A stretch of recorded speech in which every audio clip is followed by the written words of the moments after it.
नमस्कार। स्वागत है आप सभी का मेरे चैनल में। कल हमने मंजली दीदी का भाग 5 सुना था। भाग 5 में हम लोगों ने ये जाना कि कैसे कादम्बिनी और हिमांगनी के बीच में बहस हो जाती है और हिमांगनी के पति विपिन भी घर आने के बाद हिमांगनी पर ही चिल्ला उठते हैं और मन ही मन अपनी पत्नी और विशेष रूप से गले पड़ी बला अभागे किशन से बहुत ही ज़्यादा चिढ़ जाते हैं। आज मैं आप सबके समक्ष इसका अंतिम भाग प्रस्तुत करने जा रही हूँ। अंतिम भाग प्रस्तुत करने से पहले आप सबसे एक छोटी सी रिक्वेस्ट है कि आप सब मेरे चैनल को सब्सक्राइब, लाइक, शेयर ज़रूर कर दें और बेल आइकन को दबाना बिल्कुल भी ना भूलें, ताकि जब भी मैं एक नई कहानी अपलोड करूं तो आप तक इसकी नोटिफिकेशन पहुंच जाए। तो चलिए शुरू करते हैं इसका अंतिम भाग। दूसरे दिन सवेरे खिड़की खोलते ही हिमांगनी के कानों में जेठानी के तीखे स्वर की झनकार पड़ी। वह पति से कह रही थी, यह लड़का कल से ही भागा हुआ है, तुमने उसकी बिल्कुल ही खोज खबर नहीं ली। पति ने उत्तर दिया, चूल्हे में चला जाए, खोज खबर लेने की ज़रूरत ही क्या है। पत्नी मोहल्ले भर को सुनाती हुई बोली, अब तो निंदा के मारे इस गांव में रहना कठिन हो जाएगा। हमारे यहाँ दुश्मनों की भी कमी नहीं है।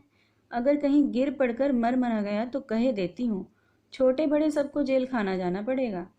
हिमांगनी ने सारी बातें समझ ली और खिड़की बंद करके एक लंबी सांस लेकर दूसरे कमरे में चली गई।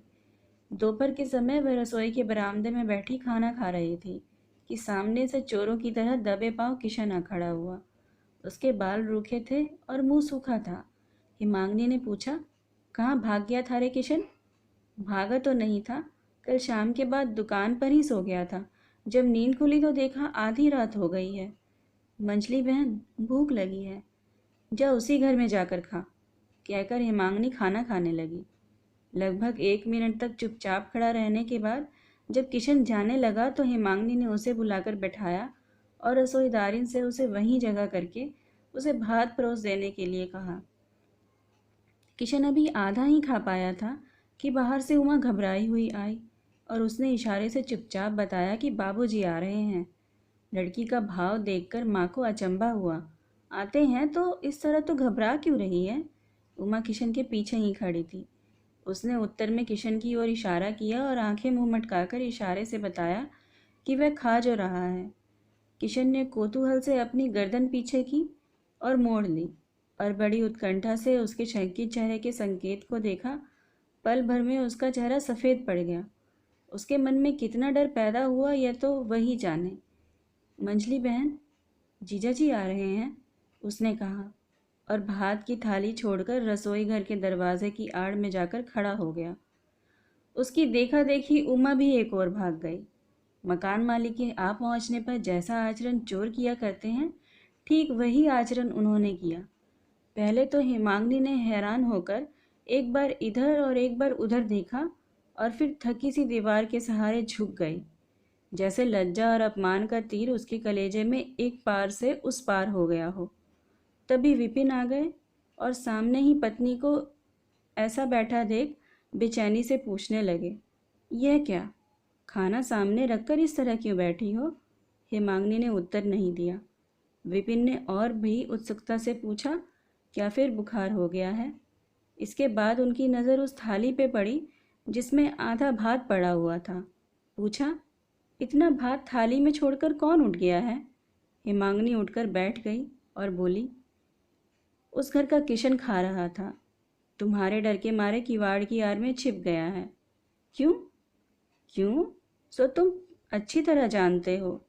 और केवल वही नहीं, तुम्हारे आने की खबर देखकर उमा भी भाग गई।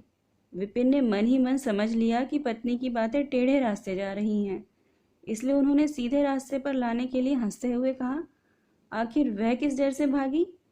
हिमांगनी ने कहा, क्या जानूं, शायद माँ का अपमान अपनी आंखों से देखने के भय से भाग गई हो। फिर एक ठंडी सांस लेकर बोली, किशन पराया लड़का है, यह तो छिपेगा ही, लेकिन पेट की लड़की तक यह विश्वास नहीं कर सकेगी कि माँ को इतना भी अधिकार है कि वह किसी को एक और भात भी खिला सके। अब विपिन ने समझा कि मामला सचमुच बिगड़ गया है, कहीं आगे बढ़कर उग्र रूप न धारण कर ले। इसलिए उन्होंने इस अभियोग को एक साधारण मजाक में बदलकर आंखें मटकाकर और गर्दन हिलाकर कहा, अरे नहीं, तुम्हें कोई अधिकार नहीं है। कोई भिखमंगा आए तो उसे भीख तक देने का अधिकार नहीं है। अच्छा, इन सब बातों को अब जाने भी दो। कल से तुम्हारे सर में फिर दर्द तो नहीं हुआ ना? मैं सोचता हूँ कि शहर के केदार डॉक्टर को बुलवा लूँ, और नहीं तो फिर एक बार कलकत्ते रोग और इलाज का मशवरा यहीं रुक गया। हिमांगनी ने पूछा। तुमने उमा के सामने किशन को कुछ कहा था क्या? विपिन जैसे आकाश से नीचे आ गिरा। बोले, मैंने कहा नहीं तो। ओह हाँ, याद आया। उस दिन शायद कुछ कहा था, भाभी नाराज़ होती है, भैया बिगड़ते हैं। मालूम होता है उमा वहीं खड़ी थी। जानती हो? जानती हूँ, कहकर हिमांगनी ने बात दबा दी। विपिन के रसोई घर से आते ही उसने किशन को बुलाकर कहा, किशन, ये 4 पैसे ले ले और जाकर दुकान से कुछ चने मुरमुरे खरीद कर खा ले। भूख लगने पर अब मेरे पास मत आना। तेरी मंजली बहन की इतनी ताकत नहीं कि वह बाहर के आदमी को एक और भात भी खिला सके। किशन चुपचाप चला गया। अंदर खड़े विपिन ने उसकी ओर देखकर दांत पीस लिए। 5-6 दिन बाद एक दिन तीसरे पहर विपिन ने झल्लान हुए चेहरे से घर में कदम रखते हुए ही कहा, आखिर तुमने ये क्या बखेड़ा शुरू कर रखा है? किशन तुम्हारा है कौन जो उस पराये लड़के के लिए दिन रात अपने आदमियों से झगड़ा किया करती हो? मैंने आज देखा कि भैया तक सख्त नाराज़ हैं। इससे कुछ देर पहले अपने घर में बैठी कादम्बिनी ने अपने पति को सुनाकर और मंजली बहू को निशाना बनाकर खूब ज़ोर ज़ोर से चिल्ला चिल्लाकर अपशब्दों के जो तीर छोड़े थे, उनमें से एक भी निष्फल नहीं गया था। उन सभी तीरों ने हिमांगनी को छेद डाला था, और हर तीर ने अपनी नोक से हिमांगनी के शरीर में इतना जहर भर दिया था कि उसकी आग उसे बुरी तरह जला रही थी।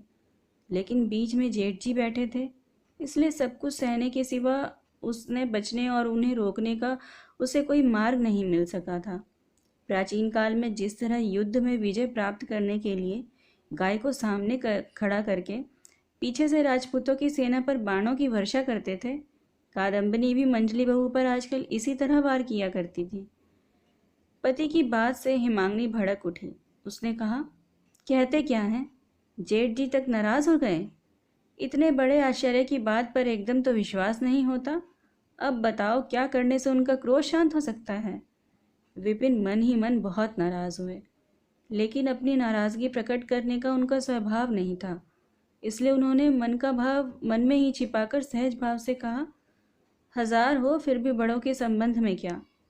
बात पूरी भी नहीं होने पाई थी कि हेमांगनी ने कहा, मैं सब जानती हूँ, कोई अनजान बच्ची नहीं हूँ जो बड़ों की मान मर्यादा ना समझती हूँ।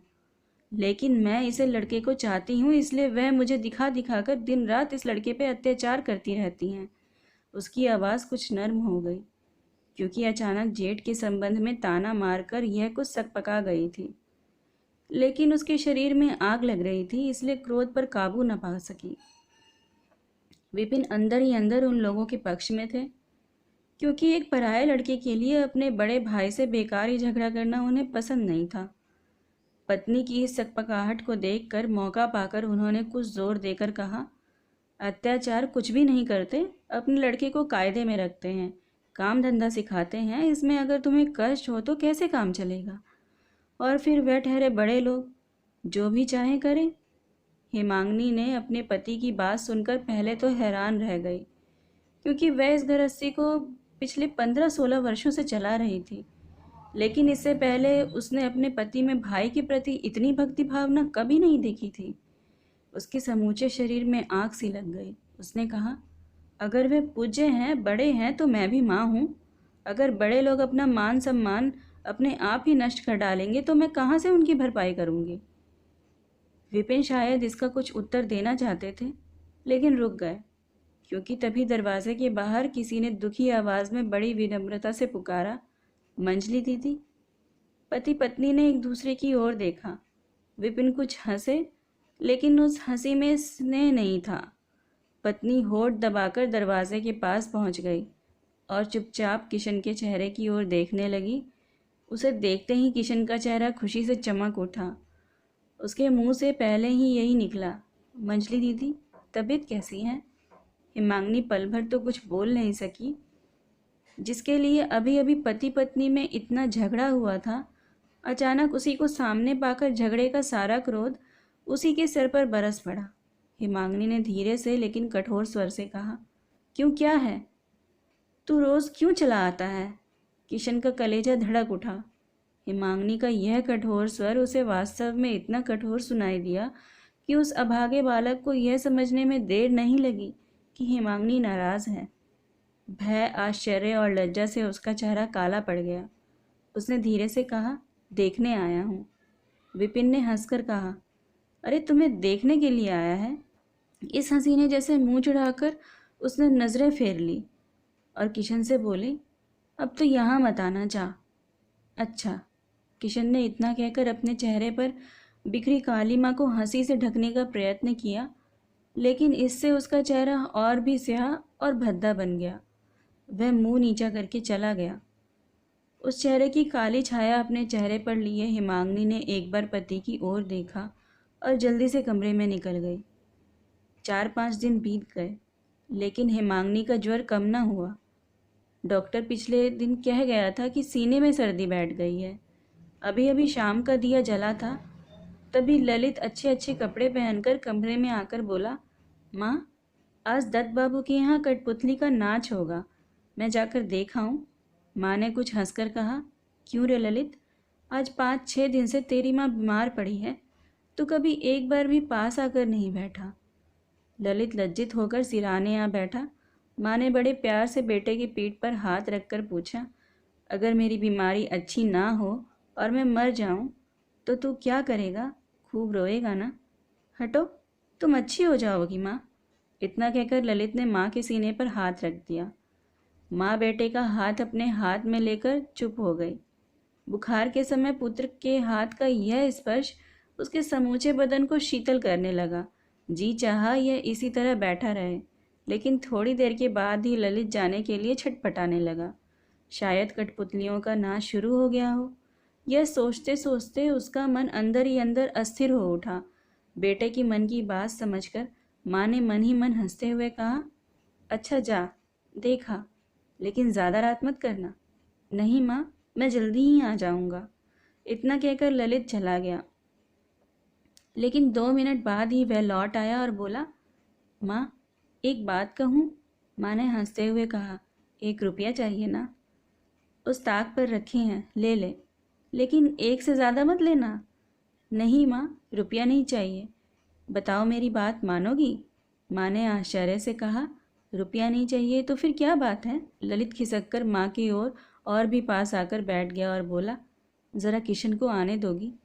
कमरे में नहीं आएंगे, दरवाजे के पास ही एक बार तुम्हें देख कर चले जाएंगे। वे कल भी बाहर आकर बैठे थे, आज भी बैठे हुए हैं। हिमांगनी हड़बड़ाकर उठ बैठी और बोली, जा जा ललित, अभी बुला ला। हाय हाय, बेचारा बच्चा कब से बाहर बैठा हुआ है और तुम लोगों ने मुझे बताया भी नहीं। डर के मारे अंदर आना नहीं चाहते। इतना कहकर ललित चला गया। 1 ही मिनट के बाद किशन कमरे में आया और ज़मीन की ओर सर झुकाकर दीवार के सहारे खड़ा हो गया। हिमांगनी ने कहा, आ भैया, आ। किशन उसी तरह चुपचाप खड़ा रहा। तब हिमांगनी ने खुद ही उठकर उसका हाथ पकड़ा और बिछौने पर बैठा लिया। फिर उसकी पीठ पर हाथ फेरते हुए कहा, हाँ रे किशन, उस दिन बकझक की थी, इसलिए शायद तू अपनी मंजली दीदी को भूल गया ना? सहसा किशन फूट फूट कर रोने लगा। हिमांगनी को कुछ आश्चर्य हुआ, क्योंकि आज तक किशन को किसी ने रोते हुए नहीं देखा था। अनेक दुख और यातनाएं मिलने पर भी वह चुपचाप सर झुका लेता, कभी किसी के सामने रोता नहीं। उसके स्वभाव से हिमांगनी परिचित थी, इसलिए आश्चर्य से बोली, छी, रोना किस लिए? राजा बेटा कहीं आंसू बहाया करते हैं? उत्तर में किशन ने धोती के छोर को मुंह से भरकर यथाशक्ति रुलाई को रोकने की कोशिश करते हुए कहा, डॉक्टर ने कहा है कि कलेजे में सर्दी बैठ गई है। हिमांगनी हंसते हुए बोली, बस इसलिए? राम राम, तू भी कैसा लड़का है।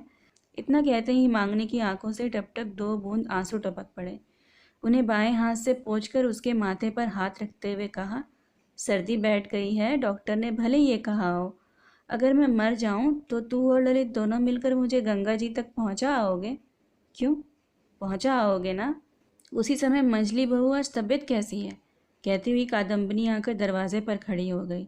थोड़ी देर तक तो वह किशन की ओर घूर कर देखती रही, फिर बोली, लो, ये तो यहाँ बैठा है और ये क्या मंजली बहू के सामने रोकर दुलार हो रहा है? यह ढोंगी कितने छल छल जानता है। बहुत थक जाने के कारण हिमांगनी अभी अभी तकिए के सहारे लेटी थी, लेकिन तत्काल तीर की तरह सीधी होकर बैठ गई और बोली, जीजी, मुझे आज 6-7 दिन से बुखार आ रहा है। तुम्हारे पैरों पड़ती हूँ, इस समय तुम चली जाओ।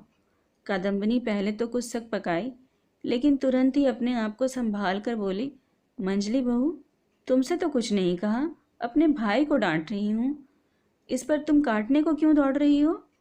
हिमांगनी ने कहा, तुम्हारी डांट डपट तो दिन रात चलती ही रहती है, उसे घर जाकर करना। यहाँ मेरे घर के सामने करने की कोई ज़रूरत नहीं है और न मैं करने दूंगी। क्यों? क्या तुम घर से निकाल दोगी? हिमांगनी ने हाथ जोड़कर कहा, जीजी, मेरी तबीयत खराब है, मैं तुम्हारे पैरों पड़ती हूँ, या तो चुप रहो या फिर चली जाओ। कादम्बनी बोली, अपने भाई से कुछ कह भी नहीं सकती अब? हिमांगनी ने उत्तर दिया, अपने घर जाकर कहना। हाँ, सो तो अच्छी तरह कहूँगी, मेरे नाम खूब लगाई बुझाई की जाती है। वह सब मैं आज निकाल ही दूंगी। बस जात झूठा कहीं का, मैंने कहा था कि गाय के गले में बांधने के लिए रस्सी नहीं है, किशन ज़रा जाकर 2 अंटियाँ पाट ले। तो बोला, बहन तुम्हारे पैरों पड़ता हूँ, ज़रा कठपुतली का नाच देखा हूँ। यही ना कठपुतली का नाच देखा जा रहा है। यह कहकर कादम्बनी छमछम पैर पटकती हुई वहाँ से चली गई। हिमांगनी कुछ देर तक काठ की मूरत की तरह बैठी रही, फिर लेटकर बोली, किशन, तू कठपुतली का नाच देखने क्यों नहीं गया? चला गया होता तो वह सब बातें न सुननी पड़ती। जब वह लोग तुझे नहीं आने देते तब भैया हमारे यहाँ तू मत आया कर। किशन बिना कुछ कहे सुने चुपचाप चला गया, लेकिन थोड़ी देर के बाद ही लौट आया और बोला, बहन, हमारे गांव की विशालक्षी देवी की बहुत ही जागती कला है। पूजा देने से सारे रोग शोक दूर हो जाते हैं। मंजली दीदी, दे दो ना उनकी पूजा। अभी अभी बेकार ही झगड़ा हो जाने के कारण हिमांगनी का मन बहुत ही झल्ला उठा था। लड़ाई झगड़ा होता ही रहता है, लेकिन ऐसा बढ़िया बहाना मिल जाने पर इस अभागे की क्या दर्दशा होगी, ये सोचकर उसकी छाती दुख, क्रोध और बेबसी से जल उठी थी। किशन अब फिर लौट कर आया तो हिमांगनी उठकर बैठ गई। उसे अपने पास बैठाकर उसकी पीठ पर हाथ फेरते हुए रो पड़ी, फिर आंसू पोंछकर बोली, अच्छी हो जाऊंगी तब तुझे बुलाकर पूजा देने के लिए भेज दूंगी। अकेले जा तो सकेगा ना? किशन प्रसन्नता से आंखें फाड़कर बोला, बड़े मज़े से अकेले चले जाऊंगा मंजली दीदी। तुम आज ही मुझे 1 रुपया देकर भेज दो ना, मैं कल सवेरे ही पूजा देकर तुम्हें प्रसाद ला दूंगा। उसे खाते ही तुम्हारे रोग दूर हो जाएंगे। मुझे आज ही भेज दो ना मंजली दीदी। हिमांगनी ने देखा कि अब उससे ठहरा नहीं जा रहा, बोली, लेकिन कल लौटने पर यह लोग तुझे बहुत मारेंगे। मारपीट का नाम सुनकर पहले तो किशन कुछ सहम उठा, लेकिन फिर खुश होकर बोला, भले ही मारे, तुम्हारा रोग तो दूर हो जाएगा। हिमांगनी की आंखों से फिर आंसू बहने लगे। उसने कहा, क्यों रे किशन, मैं तो तेरी कोई भी नहीं हूँ, फिर मेरे लिए तुझे इतनी चिंता क्यों है? भला इस प्रश्न का उत्तर किशन कहाँ से खोज पाता? वह कैसे समझाए कि उसका दुखी और पीड़ित मन रात दिन रो रो कर अपनी माँ को खोजता फिरता है। थोड़ी देर तक हिमांगनी की ओर देखकर बोला, तुम्हारा रोग जो दूर नहीं होता मंजली दीदी, छाती में सर्दी बैठ गई है ना? हिमांगनी हंस पड़ी, मेरी छाती में सर्दी बैठ गई है तो तुझे इससे क्या? तुझे इतनी चिंता क्यों है? किशन ने हैरानी से कहा, मुझे चिंता नहीं होगी मंजली दीदी। छाती में सर्दी बैठ जाना बहुत ही खराब है। अगर बीमारी बढ़ जाए तो फिर तुझे बुलवा लूँगी, लेकिन बिना बुलाए मत आना। क्यों मंजली दीदी? हिमांगनी ने सर हिलाकर दृढ़ता से कहा, नहीं, अब मैं तुझे यहाँ नहीं आने दूंगी। बिना बुलाए अगर तू आएगा तो मैं बहुत नाराज़ हो जाऊंगी। किशन ने उसके मुंह की ओर देखकर डरते हुए पूछा, अच्छा तो बताओ, कल सवेरे कब बुलाओगी? क्या कल सवेरे तुझे फिर आना चाहिए? किशन ने विवश होकर कहा, अच्छा, सवेरे ना सही दोपहर को आ जाऊंगा। ठीक है मंजली दीदी। उस समय उसकी आंखों में और चेहरे पर ऐसी आकुल प्रार्थना फूट पड़ी कि हिमांगनी को मन ही मन बहुत दुख हुआ, लेकिन अब बिना कठोर हुए काम नहीं चल सकता। सभी ने मिलकर इस मासूम और एकदम असहाय बालक को जो यातनाएं देनी आरंभ की हैं, उसे किसी तरह और बढ़ा देने से काम नहीं चल सकता। शायद वह उसे सह सकता है। मंजली बहन के पास आने जाने का दंड कितना ही भारी क्यों न हो, उसे सह लेने से तो शायद वह पीछे नहीं हटेगा, लेकिन हिमांगनी इसे कैसे सह पाएगी? हिमांगनी की आंखों से आंसू बहने लगे। मुंह फेर कर रूखे स्वर में बोली, मुझे तंग न कर किशन, यहाँ से चला जा। जब बुलाऊं तब आना। इस तरह जब जी चाहे आकर मुझे तंग मत करना। नहीं, तंग तो मैं नहीं करता। इतना कहकर अपना भयभीत और लज्जित मुंह नीचा करके जल्दी से चला गया। हिमांगनी की आंखों से झरने की तरह आंसू झरने लगे। उसे स्पष्ट दिखाई देने लगा कि वह अनाथ और बेसहारा बालक अपनी माँ को गंवाकर मुझे अपनी माँ समझने लगा है। मेरे आंचल का थोड़ा सा भाग अपने माथे पर खींच लेने के लिए कंगाल की तरह जाने क्या क्या करता फिरता है। हिमांगनी ने आंसू पोंछकर मन ही मन, किशन तू यहाँ से इतना उदास और दुखी होकर चला गया भाई, लेकिन तेरी मंजली बहन तो तुझसे भी बढ़कर बेबस है। उसमें इतनी भी सामर्थ्य नहीं है कि तुझे ज़बरदस्ती खींचकर कलेजे से लगा ले। इतने में उमा ने आकर कहा, माँ, कल किशन मामा तगाए को न जाकर तुम्हारे पास आ बैठे थे, इसलिए उन्हें ताऊजी ने इतना मारा कि नाक से। हिमांगनी ने धमकाकर कहा, अच्छा अच्छा हो गया ना, रहने दे, अब तू भाग जा अभी यहाँ से। अचानक झिड़की खाकर उमा चौंक पड़ी। वह चुपचाप जाने लगी तो माँ ने पुकार कर पूछा, अरे सुन तो, क्या नाक से बहुत खून निकला है? नहीं, बहुत सा नहीं, थोड़ा सा, उमा लौट कर बोली। दरवाजे के पास पहुंचते ही उमा बोल उठी, माँ, किशन मामा तो यहीं खड़े हैं। किशन ने यह बात सुन ली। इसे बुलावा समझकर शर्मीली हंसी के साथ बोला, मंजली दीदी, कैसा जी है? दुख, अभिमान और शोम से हिमांगनी पागलों की तरह चीख उठी, यहाँ क्या करने आया है? जा जल्दी यहाँ से, कहती हूँ दूर हो जा। किशन मूर्ख की तरह आंखें फाड़ फाड़ कर देखने लगा। हिमांगनी ने और भी चिल्लाकर कहा, कमबख्त फिर भी खड़ा है, गया नहीं अभी तक? जाता हूँ, किशन ने सर झुकाकर कहा और चला गया।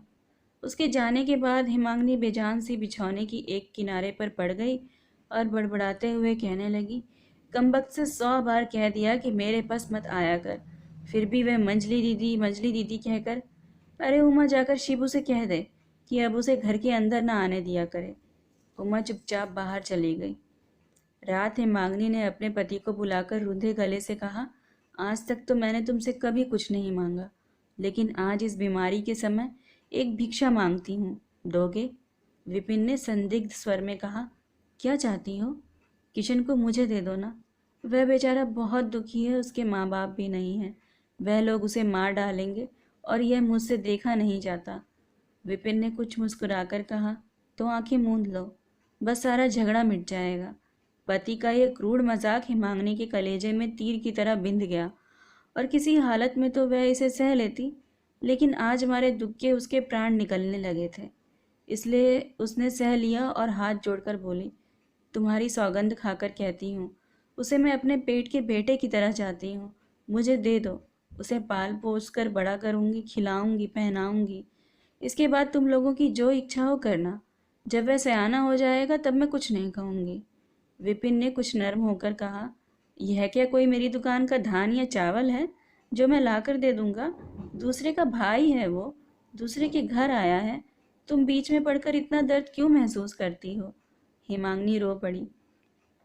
थोड़ी देर बाद उसने आंसू पोंछते हुए कहा, अगर तुम चाहो तो जेठ जी और जेठानी जी से कहकर मज़े से ला सकते हो, मैं तुम्हारे पैरों पड़ती हूँ, उसे ला दो ना। विपिन ने कहा, अच्छा मान लो ऐसा हो जाए तो हम कहाँ के इतने बड़े आदमी हैं जो उसका पालन पोषण कर पाएंगे। हिमांगनी बोली, पहले तो तुमने मेरी किसी भी इच्छा को नहीं ठुकराया, फिर मैंने कौन सा ऐसा अपराध किया है जो तुम ऐसा कह रहे हो?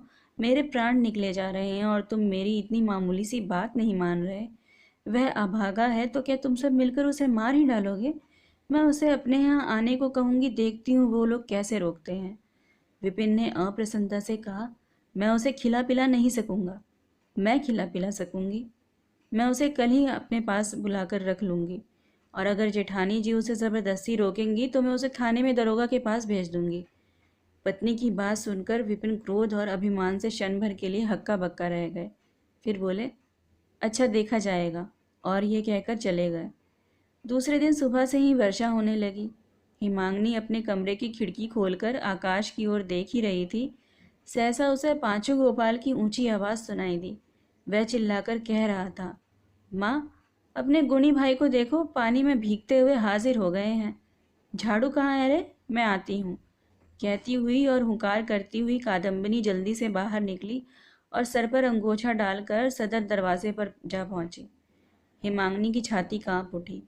उसने ललित को बुलाकर कहा, जा तो बेटा उस मकान में और देख तेरे किशन मामा कहाँ से आए हैं। ललित दौड़ा हुआ गया और थोड़ी देर बाद ही लौटकर बोला, पांचों भैया ने उन्हें उकड़ू बैठा रखा है और उनके सर पर 2 ईंटें रखी हुई हैं। हिमांगनी ने सूखे मुंह से पूछा, उसने क्या किया था? ललित ने कहा, कल दोपहर को उन्हें ग्वाले के यहाँ तगादे के लिए भेजा था। वहाँ से 3 रुपये वसूल करके भाग गए और तीनों रुपये खर्च करके अब आए हैं। हिमांगनी को इस बात पर विश्वास नहीं हुआ। उसने पूछा, किसने कहा है कि उसने रुपये वसूल किए थे? लक्ष्मण खुद ही आकर कह गया है। यह कहकर ललित पढ़ने चला गया। लगभग 3 घंटे तक कोई शोर सुनाई नहीं दिया। 10 बजे के लगभग रसोईदारनी खाना दे गई। हिमांगनी उठना ही चाहती थी कि तभी उसके कमरे के बाहर कुरुक्षेत्र का दृश्य उपस्थित हो गया। बड़ी बहू के पीछे पीछे पांचू गोपाल किशन का कान पकड़कर घसीटता हुआ ला रहा था। साथ में विपिन के बड़े भाई भी हैं। विपिन को बुलाने के लिए आदमी दुकान पर भेजा गया है। हिमांगनी ने घबराकर सर ढक लिया और उठकर कमरे में एक किनारे खड़े हो गई। आते ही जेठ जी ने चीख चीख कर कहना आरंभ कर दिया, मंजली बहू, देखता हूँ कि तुम्हारे कारण हम लोग इस मकान में नहीं रह सकेंगे। विपिन से कह दो कि हमारे मकान की कीमत दे दे, जिससे हम लोग कहीं और जाकर रहें। हिमांगनी आश्चर्य से हदबुद्धी से चुप खड़ी रही। तब बड़ी बहू ने युद्ध संचालन अपने हाथ में लिया और दरवाजे के ठीक सामने आकर खूब हाथ मुंह नचा नचा कर कहने लगी, मंजली बहू, मैं तुम्हारी जेठानी हूँ। तुम मुझे कुत्ते और गीदड़ की तरह समझते हो, सो तो अच्छा ही करती हो, लेकिन मैंने तुमसे 1000 बार कहा है कि झूठ मूठ का दिखावटी प्रेम दिखाकर मेरे भाई को चौपट मत करो। क्यों, जो कहा था आखिर वही हुआ ना। 2 दिन का दुलार आसान है, लेकिन हमेशा को बोझ तो उठाने से तो तुम रही, वह तो हमें ही उठाना पड़ेगा। हिमांगनी ने सिर्फ यही समझा कि इन कड़वे बोलों से उस पर आक्रमण किया जा रहा है।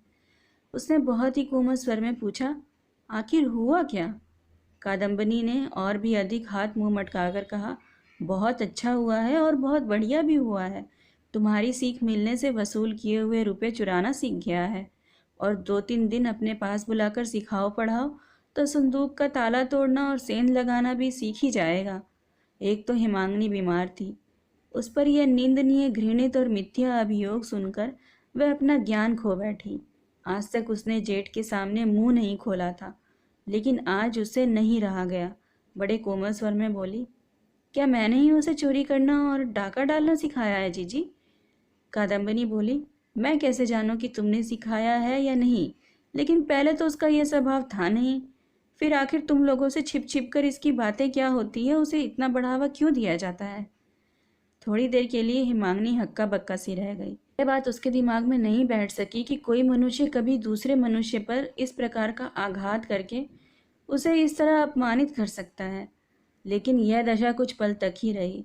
दूसरे ही पल वह चोट खाई सिंहनी के समान बाहर निकल आई। उसकी आंखें अंगारे तरह जल रही थीं। जेठ जी को सामने देखकर सर पर का कपड़ा थोड़ा सा आगे खींच लिया, लेकिन अपने क्रोध पर काबू नहीं पा सकी। उसने जेठानी को संबोधित करते मीठे लेकिन अत्यंत कठोर स्वर में कहा, तुम इतनी बड़ी चमारन हो कि तुम्हारे साथ बात करने में भी मुझे घृणा होती है। तुम इतनी बेशर्म हो कि तुम इस लड़के को अपना भाई कहती हो।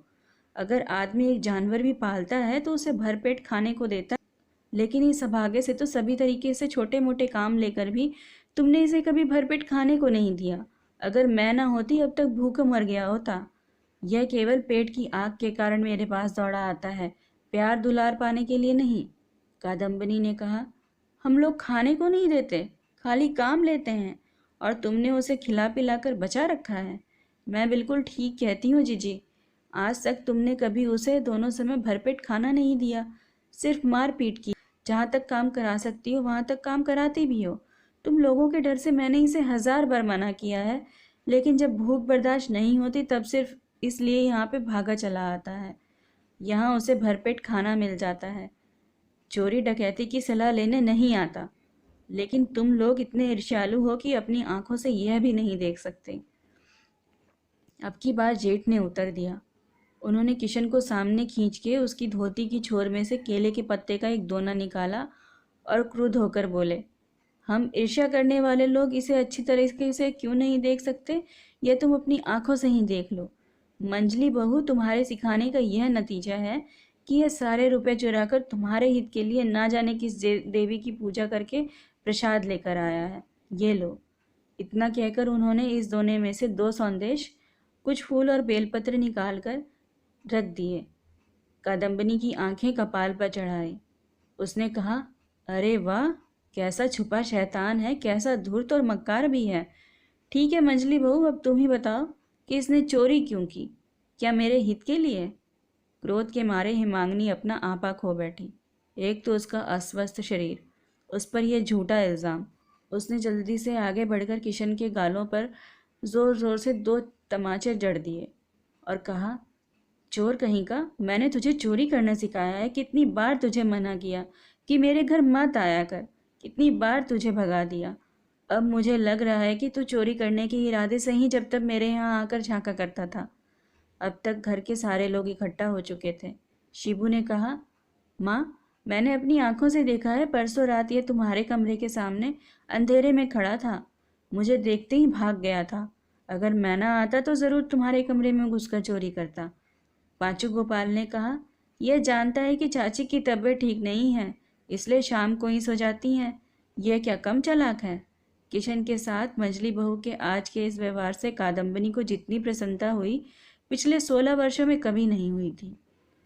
अत्यधिक प्रसन्न होकर अब कैसा भीगी बिल्ली की तरह खड़ा है? मंजली बहू, भला मैं कैसे जानती कि तुमने इसे अपने घर आने से मना कर दिया है? यह तो सबसे कहता फिरता है कि मंजली बहू मुझे अपनी माँ से भी बढ़कर चाहती। उसके बाद उसने दोनों सहित प्रसाद उठाकर दूर फेंकते हुए कहा, 3 रुपए चुराकर ना जाने कहाँ से 2-4 फूल पत्तियां उठा लाया है, चोर कहीं का। घर ले जाकर कादम्बिनी के पति ने चोर को सजा देनी शुरू कर दी। उसे बेरहमी से मारने लगे, लेकिन ना तो उसने मुंह से कुछ कहा, ना रोया। जब इधर मारते तो उधर मुंह फेर लेता। अत्यधिक बोझ से भरी गाड़ी में जुता हुआ बैल कीचड़ में फंस जाने पर जिस तरह मार खाता है, उसी तरह किशन भी चुपचाप मार खाता रहा। यहाँ तक कि कादम्बिनी तक ने इस बात को स्वीकार कर लिया कि उसने मार खाना खूब अच्छी तरीके से सीखा। लेकिन भगवान जानते हैं कि यहाँ आने से पहले उस सीधे साधे लड़के पर किसी ने कभी हाथ तक नहीं उठाया था। हिमांगनी अपने कमरे की सभी खिड़कियों को बंद करके काठ की मूरत की तरह चुपचाप बैठी है। उमा मार देखने गई थी। उसने लौट कर कहा, ताई जी कहती हैं कि किशन मामा बड़ा डाकू बनेगा। उसके गांव में ना जाने कौन देवी है। उमा, अपनी माँ की रुंधी और फटी हुई आवाज़ सुनकर उमा चौंक पड़ी। उसने पास आकर डरते हुए पूछा, क्या है माँ? क्यों री? क्या अब भी उसे सब लोग मिलकर मार रहे हैं? इतना कहकर हिमांगनी जमीन पर मुंह के बल लौट गई और रोने लगी। उसे रोता देख उमा भी रोने लगी। फिर माँ के पास बैठकर उसके आंसू पोंछते हुए बोली, प्रसन्न की माँ किशन को खींचकर बाहर ले गई हैं। हिमांगनी ने और कुछ नहीं कहा। वह चुपचाप उस जगह पड़ी रही। दोपहर को 2-3 बजे के लगभग उसे सर्दी लगकर बहुत जोरों का बुखार चढ़ गया। आज कई दिनों के बाद वह पत्ते लेने बैठी थी। वह पत्ते अब भी एक और पड़ा सूख रहा था। शाम के बाद विपिन उस मकान से अपनी भाभी से सारा हाल सुनकर क्रोध से झल्लाते हुए अपने कमरे में जा ही रहे थे कि उमा ने पास आकर धीरे से कहा, माँ तो बुखार में बेहोश पड़ी है। विपिन ने चौंक कर पूछा, यह क्या हुआ?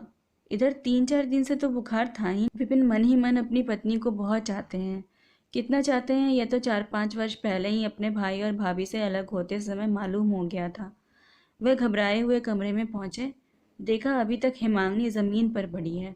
उन्होंने घबराकर पलंग पर लेटाने के लिए जैसे ही उसके शरीर पर हाथ लगाया, उसने आंखें खोल दी।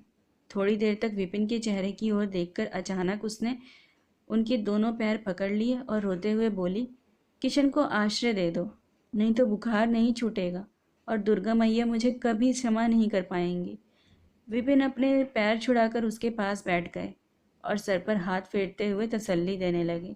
हिमांगनी ने पूछा, दोगे आज? विपिन ने उसकी आंसू भरी आंखें पोंछते हुए कहा, तुम जो चाहोगी वही होगा, तुम पहले अच्छी हो जाओ। हिमांगनी बिना कुछ कहे बिछौने पर जा लेटी। रात को बुखार उतर गया।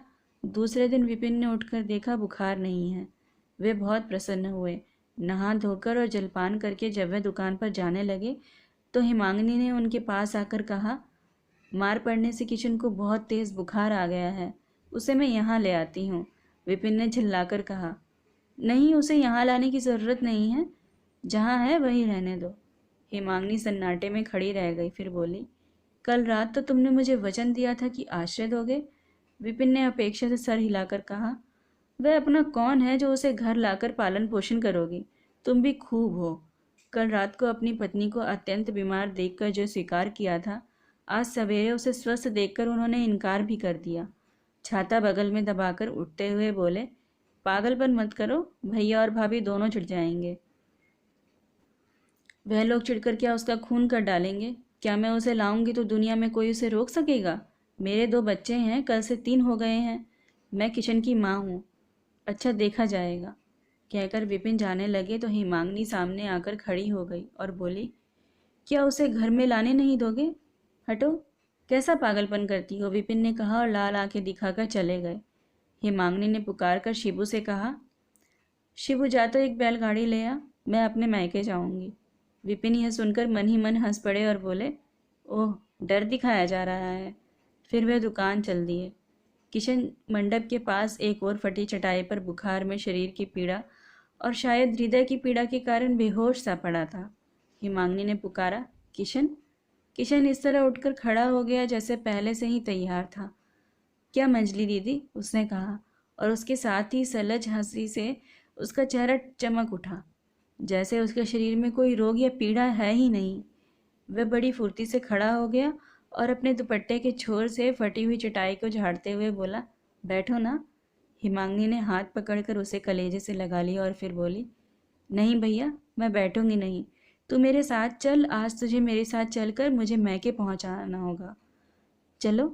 कहकर किशन ने अपनी टूटी हुई छड़ी बगल में दबा ली और फटा हुआ अंगोछा कंधे पर डालकर चल दिया। हिमांगनी के घर के सामने बैलगाड़ी खड़ी थी। किशन को साथ लेकर हिमांगनी बैलगाड़ी में जा बैठी। बैलगाड़ी जब गांव से बाहर निकल गई तब पीछे से पुकार और चिल्लाहट सुनकर गाड़ी वान ने उसे रोक लिया। पसीने से लथपथ और लाल मुंह लिए विपिन वहां पहुंच गए और डरते डरते पूछने लगे, कहाँ जा रही हो?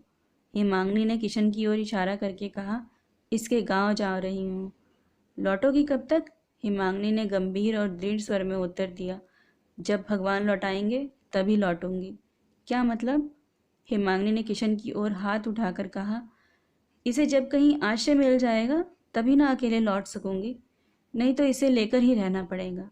विपिन को याद आ गया कि उस दिन भी उन्होंने अपनी पत्नी के मुख पर यही भाव देखा था और ऐसी ही आवाज़ सुनी थी जिस दिन मोती कुम्हार के असहाय भांजे के बाग को बचाने के लिए वह अकेले ही सब लोगों के मुकाबले में खड़ी हो गई थी। उन्हें यह भी याद हो आया कि यह वो मंजली बहू नहीं है जिसे आंखें दिखाकर किसी काम से रोका जा सके। विपिन ने नरमी से कहा, अच्छा, अब क्षमा कर दो और घर चलो। हिमांगनी ने हाथ जोड़कर कहा, नहीं, तुम मुझे क्षमा कर दो। मैं काम पूरा किए बिना किसी भी तरह घर नहीं लौट सकूंगी। विपिन एक क्षण अपनी पत्नी के शांत लेकिन दृढ़ चेहरे की ओर देखते रहे। फिर सहसा उन्होंने झुककर किशन का दायां हाथ पकड़कर कहा, किशन, अपनी मंजली दीदी को घर लौटा ले चल। भाई, मैं सौगंध खाता हूँ कि जब तक मैं जीवित रहूँगा तब तक दोनों भाई बहन को कोई अलग नहीं कर सकेगा। कहानी यहीं पे समाप्त होती है। कहानी सुनने के लिए आप सबका धन्यवाद।